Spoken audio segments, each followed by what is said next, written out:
Welcome, everyone, to another episode of the Talk Freelance to Me podcast. I'm your host, Ashley Mejia. And today I have one of my favorite coaches who's coached me from afar and didn't even know it. Sarah Greesonbach is here. Hello, Sarah. Hello. It is exciting Thank to be here. I'm so happy you're here. And thank you for being flexible and for being willing. I know you're super busy. So thank you. This is really meaningful to me. So, Sarah, freelance fan, I'm going to read to you, like I always do, a little bit about Sarah's bio so you can get to know her more. Sarah Greesonbach is the founder of B2B Writing Institute, a rigorous training program that prepares writers for a vibrant career in B2B. Since 2013, Sarah has operated B2B Content Studio and invoiced more than $1 million as a freelance writer. Go, Sarah. Writing for agencies and Fortune 500 technology companies in the HR, retail, e-com, and higher education space.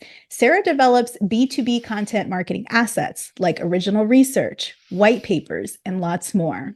She also hosts the B2B Craftworks podcast, where she helps listeners like us make more money in freelance or even in-house as a marketing writer. Sarah, thank you for being here today. How's it going? Hey, I'm jazzed. I'm doing surprisingly well, so I knew I just had to talk to somebody. It to be you. Thank you. And speaking about doing well, it's hard sometimes for us parents, to, especially the moms. I know, every situation is different, but I feel like sometimes, a lot of times, the moms tend to be the default caregiver, whether we have small kids. Like I know you have young children, I have young children, and even some of us that also have elderly parents, aging relatives, where it's hard to do everything well or to feel like we've got everything under control. I love how you talked about this. Anybody that's followed your work for the last couple of years, they would know that you've shared about these challenges of being a creative professional when you're doing something that requires deep work like writing and parenting. How are things for you currently? How has your approach to balancing work and parenting evolved over the years? Well, I already made this joke in the green room, but have I shared or have I wailed and gnashed my teeth loud enough that enough people are shouting back? I think I've just had to compulsively share about it because becoming a mom has been such a hard introduction to me. I'm trying to think of a way to say this that my kids could listen to this in 10 years and not have a conversation with me. Yeah. Because I love them and they're my soulmates, but it's also like the loss of ego and the loss of dignity and the loss of physical and temporal space has driven me near insanity for the past 6 years. I have a 5-year-old and a 6.5-year-old. And being able to share about that and just hearing so many people echo that back to me has been, it makes it possible to keep going. Yeah. All of that. I second all of that. I Yeah. have a 9-year-old, a 6-year-old, and a 4-year-old. There's so many things about being a parent that you don't know unless you walk through that adventure until you're the one trying to brainstorm, trying to figure out if there's a child. I mean, hello, pandemic. How do we do our work when everybody's under the same roof? You don't know how hard that is, especially I feel like in our creative work where we're creating something from nothing that doesn't exist. I feel like it's even harder, maybe because of the emotional presence that parenting takes. That's something that I definitely did not understand. I was uniquely ignorant about parenting because I wouldn't want to say no one knows what it's like until they do it, because that could make people feel like I'm calling them dumb. Yeah. I specifically was dumb. And I thought it would be super fun and relaxing and satisfying constantly. And I'm only recently out of the phase where at the end of the night you take your shirt off and a binky falls out and like a hot dog. And it's like the amount of chaos and lack of control, I just wasn't prepared for that. And especially just as I've learned, I'm a person who really thrives when I have control, or at least the illusion of it. And it was just a very dramatic change for me. I feel the same way. And I think for me, the lack of control and surrendering Or maybe it wasn't even me surrendering. It was them taking that control from me and not allowing me to have it. That was a lot. I feel like I've always wanted to be in control, and motherhood or parenthood is you are not in control of anything. If the school says they're closed, or if one of the kids gets sick again, that if your one of the whole kids plans. Oh my gosh. if one of the kids realizes their favorite Lego will be home with mommy and suddenly is going to have a tummy ache and can't go. Exactly. Exactly. You have to change everything, your whole work schedule, your whole day. Yeah, my 4-year-old told his VPK teacher that he is planning to be tired, that he has planned tiredness. So look out, teacher, because he's just giving everybody a heads up. So I don't know. Strategic. Yeah, and before we scare everybody away from having kids, I do have to say, like, I was dumb before and probably pretty intolerable. So the process of surrender, I think that's been a really important personal journey for me. It's just been agonizing as well. So both things are happening. I'm really pleased with the person I am becoming because of this.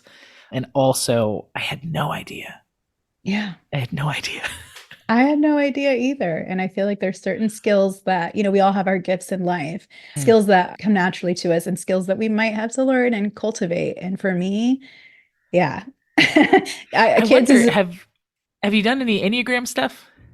I have years ago, and I couldn't tell you what I am, I'm but I getting a need to 3 look or that up. 8 vibe. Okay, I'll have to look. Yeah, That's it's my very much homework. achievement and control Yeah, and that kind of stuff. that sounds absolutely Yeah. correct. Well, thank you for that, because I think that your ability to talk about that as a challenge and how it relates to our work, and arguably we have it different, or we have it made. I don't want to say we have it made, but we work for ourselves. And so we have more control of our schedule than, say, It was somebody's supposed to be the dream. supposed to be.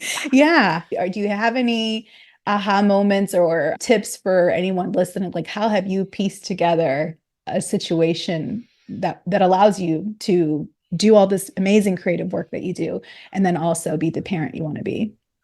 Yeah, I've loved being able to reflect on this. And I certainly wouldn't say I'm the parent I want to be yet, but I am progressing in that direction. So I love it. recently, over the past few months.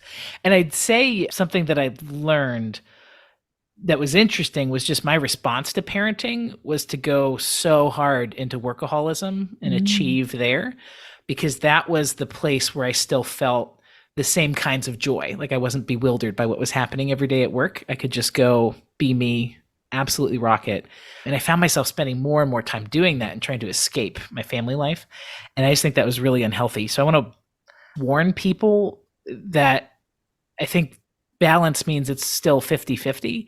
And so if you start to be in a situation where you're super high when you're working and then super low when you're at home, even if you're successful, that's not going to lead you to a place of happiness. And so you're going to achieve that dream and then still be burnt out and then be a little depressed that the dream didn't work out the way it was supposed to. So the more I pull back and I try to make work 50-50 and I try my best to make parenting 50-50, that balance is coming back and I actually feel like I felt satisfaction the other day. What? Which is like, I feel like it's been a decade. At least a decade, but I just quietly was satisfied like with how home was going and how work was going. And that's such an elusive feeling. And I think it's the balance thing, because I specifically have been withdrawing from work because I don't think that should make you happy 24/7. Yeah. Personal opinion, but Yeah. they're not worker bots. Was it the feeling of control and being able to 10,000%. Yeah. Yeah, being able to, work a certain definition of hard and then see a certain result financially or with LinkedIn followers or email lists and stuff like that, to feel like there's any kind of give and take that you do not get from parenting because it's just give. That was very satisfying and very distracting. Yeah. That I relate to that so much. I think I'm figuring that out. I think the investment that we put in the kids and the giving, hopefully we'll see it later. Or then they're these great human beings. They're great older human beings, because I think right now Yeah. they're probably great too as they are. I had to learn I'm kind of an older kid mom. I Mhm. think there's a couple of us smattered around the world. And it's like every day after 5 for both kids has been just the joy magnifies. And I can really Yeah. appreciate who they are. And spending time with them or just watching them draw something is actually a highlight of my day. And I think it's just maybe it's a certain personality or temperament where the toddler years are especially difficult because some people are Yeah. baby people. A friend of mine posted something about that she felt like her husband was more of like the baby parent, that was good with the physical aspects. And that now Yeah, what you're saying, that she's able to relate to her son more as he's grown intellectually, as an older kid, I guess. So yeah, I think there's something to that. totally. And there's going to be some loss if you're a baby parent and your kids keep growing up. Like you're going to have maybe that stress on the tail end instead of at the beginning. Right. So interesting. You've given me a lot to think about, Sarah. A lot. Mission accomplished. Boom. Yes, check it off. I've also, so in addition to your, first of all, this craft, writing, and business. I talked at the onset of our conversation about you're talking about the intersection of parenting and in business. It's so interesting. I also love what you've shared about protecting your headspace, about mindset in terms of like your business, how you want to create it and plan for it, but then also just your mindset as a person. So right now when we're talking, it's January 2024, and I always feel interesting around this time of year because at the end of the year you hear everybody doing their recaps and their wins, and if you hadn't had the best year, you might feel bad about yourself thinking like I didn't achieve everything I wanted. And then now you have the whole, it's new year, new me, and everybody's talking about their goals. And if you're still finding your footing in your business, it can feel, you can question some things. How have you taught writers to set goals for themselves, but not get caught up in this comparison trap? Mm. Well, first, I'd say subscribe to my email newsletter because when I share a recap, it's a list of all the ways I've failed and the terrible things that have gone wrong all year. I think that's more my way of processing the grief of every year, is what it feels like. Mm, And what I recommend for people is just to remember that comparison is the thief of joy, and it's inaccurate and it's a lie, and it comes from fear. And all of us feel that fear, but some of us have stronger mental barriers to push the fear away and lean into the opposite of fear, which is going to be gratitude and abundance and stuff.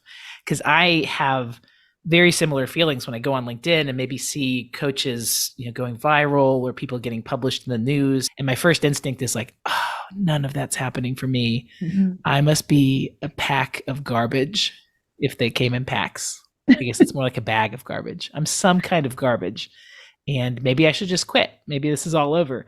And I have to catch myself and observe that process and then like force it away and either unfollow those people if the feeling comes up too much or just log out of LinkedIn and not pay attention to it.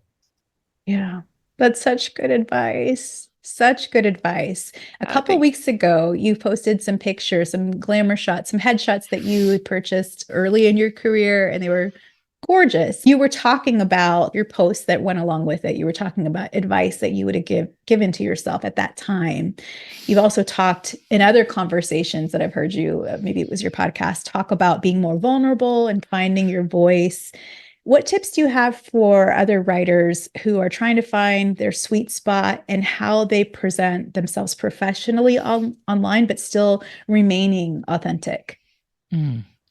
I would point out just to be careful about who you're learning from or who you're modeling yourself after. Because, for example, my content, I'm really focused on marketing to other writers and building that trust for the coaching relationship. And that's why I'm going to be sharing things about vulnerability and those photo shoots, which I was so embarrassed about 10 years ago. And then today they look fine. So it felt like a personal growth thing.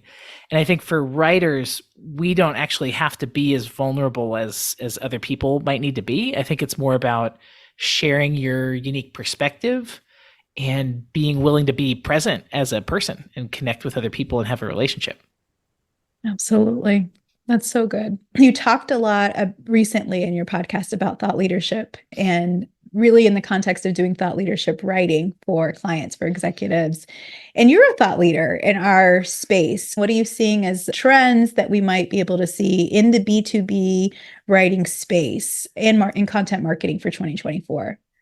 I wasn't sure I had any strong opinions until I started jotting things down, and then I totally do, which is really interesting. And I'm biased because I've really built my business around these trends because I believe in them. So I think maybe this is more food for thought, knowing that Sarah's super biased about it. But original research stands out. I think the internet is just so saturated with information and content and facts and articles and stuff that anybody who can introduce something that's truly new, truly insightful, truly relevant to whoever their target customer is, I think people are really drawn to that and really attentive to it. So participating in original research, learning how to draft questions, maybe even running a survey on SurveyMonkey, doing maybe not data analysis, but at least understanding how to look at the charts and stuff, and then writing reports on that. I see that as a big part of my work this year. And then the other part is just turning more to subject matter expert driven content. So really unearthing new, interesting things that aren't already out there that are coming from people who have that daily experience. I think that's going to be really valuable too. It's awesome. And what a way to insulate AI. We were talking in the green room about AI tools, even to just produce podcasts. And I remember in 2023, when ChatGPT, everybody was talking about that and what it was going to do to our industry.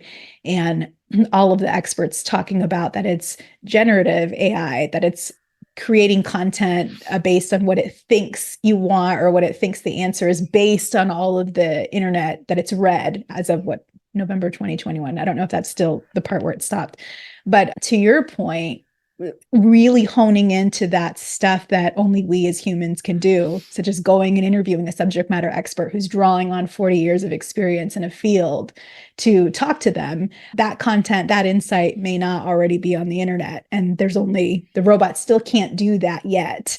I love that you pointed to original research and talking to real subject matter experts. It's very cool.